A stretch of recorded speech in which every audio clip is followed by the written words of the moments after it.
What's up, my nerds? I'm a roleplay gamer, and I like to party. Welcome to Book of Demons. So this is a really fascinating premise, but before I tell you about it, I believe I'm obligated to let you know that I received this game for free from the developers, but rest assured this does not color my opinion one way or the other. So it really is a fascinating premise.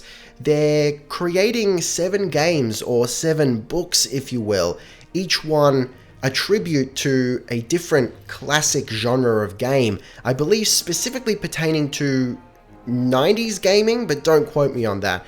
It's a fantastic premise, and more than anything, I'm really excited to see what comes next. And I do believe that I've read that each book, each game is going to be a different genre, and it's all, you know, part of the Paperverse, and maybe connected in story, but I'm not sure about that. Absolutely, like, balls to the wall, fascinating. The game that we currently got here, Book of Demons, not 100% sure of the gameplay. It's very different to what you might expect, considering that it is heavily influenced by Diablo. It's basically, in terms of like themes and look, I believe it's just like Papercraft Diablo. But we'll get into that in a second. So let's click on here and get into the game.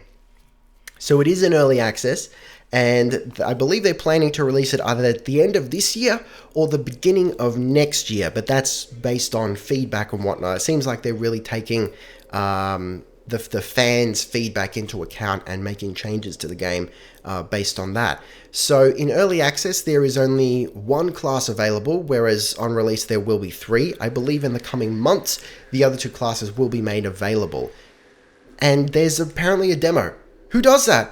Who releases a demo for an early access game? That's fantastic. Like, absolute kudos to the devs for releasing a demo. So I'm not sure. I assume the demo isn't timed. I don't think it is. So if you've seen this video and you're not really sure if you're gonna like the gameplay, but the rest of the game is charming the pants off you, as it is likely to do, absolutely head over to Steam, download the demo, and give it a go. Good on you guys. You know, how cool is that?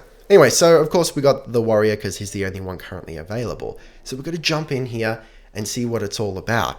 Alright, and here we are in town. I just had to make a quick cut because apparently I closed the game while I was in the middle of a dungeon and it saved your progress, which I suppose is a pretty cool thing.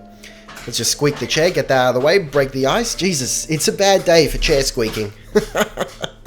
Alright, so you know, you got your NPCs here in town. You got the cathedral, which is how you actually play the game. It's card-based, kind of, so the cards represent skills or buffs and like armor and weapons and whatnot. For example, this shield here, chance to block incoming missiles, block chance per missile 30%. And this actually locks off a portion of your mana, which is the green one there. So that means I'm going to have less mana in which to cast, you know, active abilities. It's an interesting idea, and this part of the game is not what bothers me or not what I'm unsure about. You'll see that in a second. So let's ignore these guys for a moment and let's just jump into a game. So this, oh okay. Can we not restart this? That's okay. I'll show you that part later. So we're actually in the middle of a dungeon here. We just got to jump in. I'll show you what the gameplay is about. See if you're into it. So it's an action RPG kind of, but it's on rails. What? No, don't get me wrong. I don't hate it. I'm not sure if it's my thing. It does make it kind of more a relaxing experience, I think. But, you know, on the other hand, it's kind of hard to dodge out of the way and shit. I'm just so... Well, obviously, I'm so used to being able to move in whatever direction I want. Jeez, I'm getting poisoned out the wazoo here. This is not good. Let me out, dude. Alright, we're good. Still poisoned. Damn it. Alright, so yeah, you can rock the whole thing with a mouse if you want. Goddamn gargoyles. Alright, we gotta heal a scooch. Gargoyles everywhere. Okay. Yeah, okay, so you can rock the whole thing with a mouse if you want, or you can use the WADs to move around these lanes. And you can attack pretty much anywhere within your vision. So wherever the light is shining, you can attack. Here we go, here's a boss.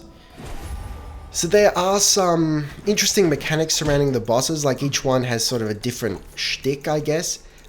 This one seems that you have to take out the guys hanging around him before you can mop him up here. And there we go. He's all done and good. So you auto attack. What do we got here? A mana potion, I assume. We don't need it, I don't think. So you've got an auto attack. As soon as you get close to an enemy, you'll just start attacking, but it's very slow. I'll see if I can show you that in a second. What's all this now? Unidentified card. Okay, we're going to identify that in town. Yes, you auto attack very slowly. So you've got to actively speed up your attacks and use your skills and whatnot. And you can do that just by clicking faster, or which here's a nice little just convenience feature. I really appreciate this. You can just hold on an enemy and you'll attack faster, which I like. So it's kind of weird in terms of pacing, in terms of like what they, I don't know, I suppose like for lack of a better word, like the tone of the gameplay, if that's even a thing. I know tone is not usually used in reference to gameplay. Here we go. Monsters with elemental attacks are marked with a spiked circle. They can burn, poison, or freeze you. Beware. Oh, I'm aware. Don't you worry about... Oh, shit.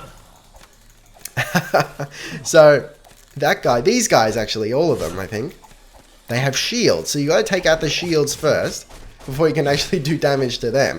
There's some really interesting stuff here. It's just it just kind of bothers me that it's on rails. That's all.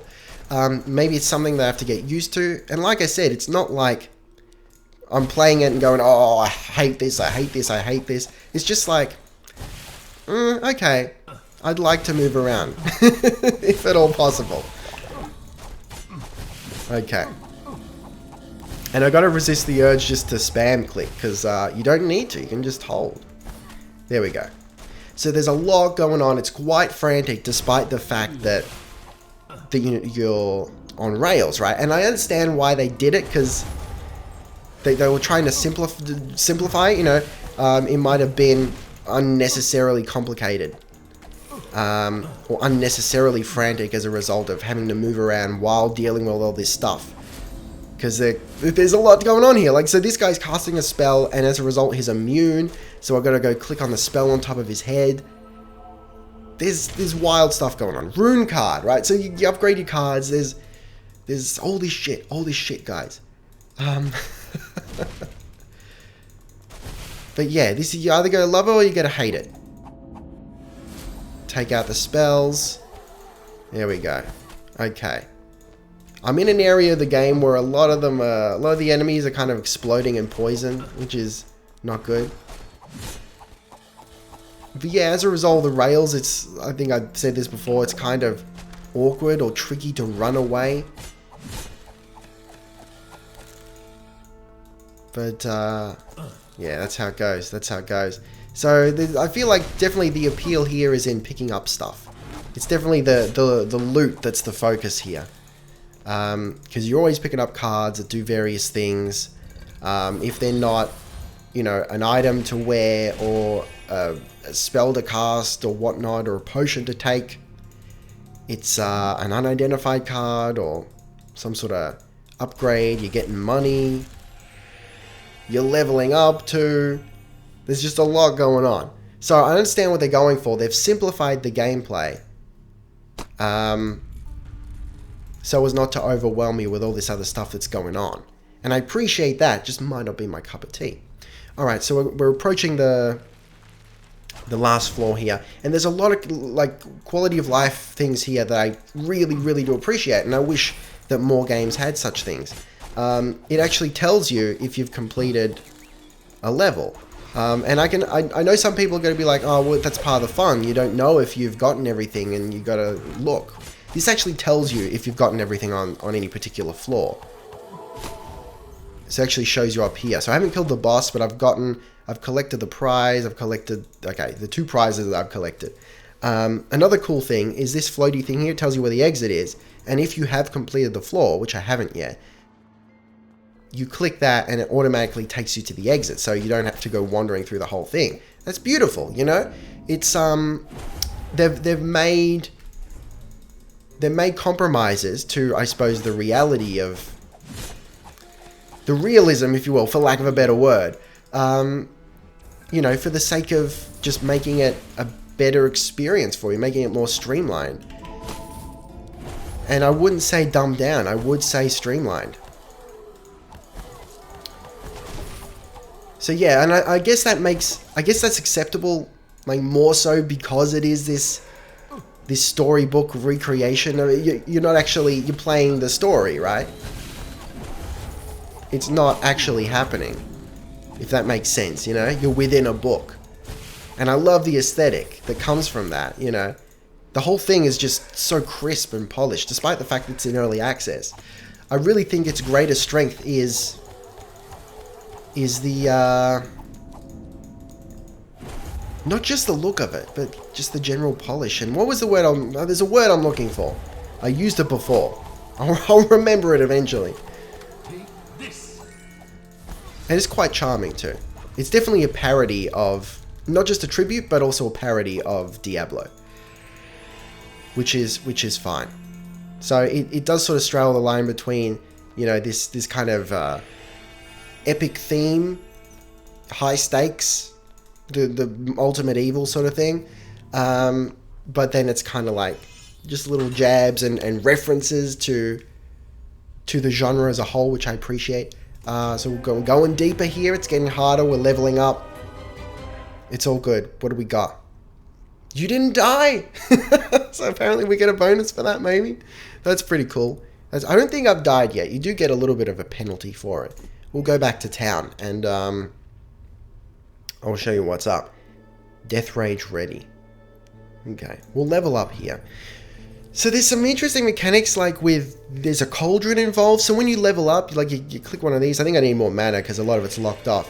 So I pick mana, and then as a result, 1 point goes into the cauldron or something like that adds to like my ultimate prize. And then whenever I want, I can go empty the cauldron and get my prize. But I think the more you wait to empty it, the grander the prize. And every time you claim a prize, you have to pay more. So it's kind of like this, I guess, risk reward of like, do I get the prize more often? They're going to be smaller prizes, but I end up having to pay more for them because I'm getting it more often. Or do I wait, you know, when, you know, maybe I need an upgrade, but I hold off in order to get a better upgrade later on. You know what I mean? So there you go. So last thing I'm going to show you, I'll keep the video short. This is the single best thing about this game. I absolutely love this concept, and I hope other developers take note and start putting this into their games. Games that, you know, where it actually would work, you know. Okay, so you can actually choose the length of game. Oh my god. Yes, right? If you want to do a quick 12-minute game, boom, 12 minutes, done. It's beautiful. This is fucking genius, guys. How many times have you wanted to play a game but you've only had like 15 minutes and you go, oh shit, you know, I'm not going to have enough time to play a full game or something? Problem solved, guys. You know, it's not just a matter of clicking on these. You can adjust it here and you see the rewards as a result. So if I go 12 minutes here and I say, all right, I want it a little bit less than 12 minutes, but I still want 10 plus rewards here. So we'll just like drop it down right to the threshold.